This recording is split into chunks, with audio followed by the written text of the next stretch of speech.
From the studio that's basically just a museum of good ideas from 40 years ago and turned reusing IP into a competitive sport, comes the latest game in a series that turns friendship into a bloodbath. Because I don't care whether or not it's technically allowed, if you steal my star, you're dead to me.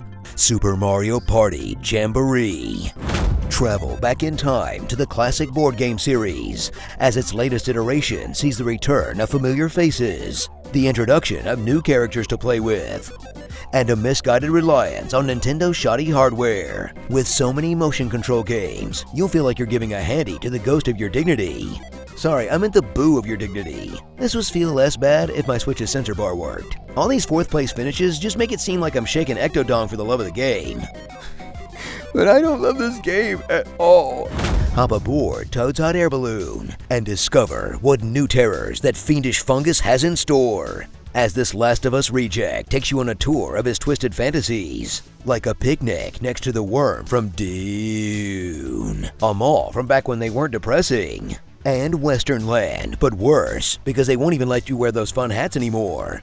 Next, decide whether you're going to stick with party mode or try to prove something, I guess, and switch over to pro mode, which does away with some of the worst bullshit in classic Mario Party, like chance time and hidden blocks, and replaces it with brand new bullshit like PlayStation Bowser star mugging you anytime he claps his eyes on your miserable little clay face. And if you're sick of all this, you can check out some of the new pointless game modes they added, like the worst rhythm games you ever played, social distancing but in your house, and stupid monkey ball.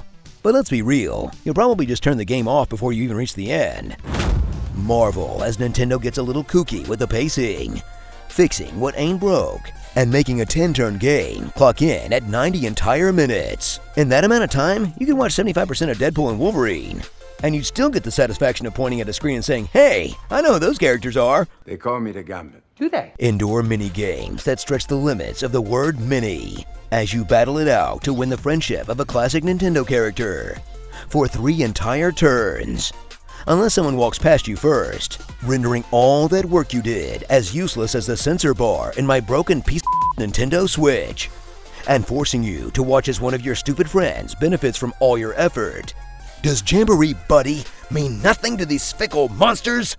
Back when I was captain, all I asked from my men was their complete loyalty. So hop in that hot air balloon, pick your favorite character, and get ready to be actually angry at your real-life friends in a bloated rehash of a series that will strain your relationships with hours of torturous gameplay that you'll never get back, including pointless game modes, frustrating pacing decisions, and a seemingly endless list of mini-games that are both too long and too boring. Except the steak-cutting one. I could chop up those beefy bad boys all day.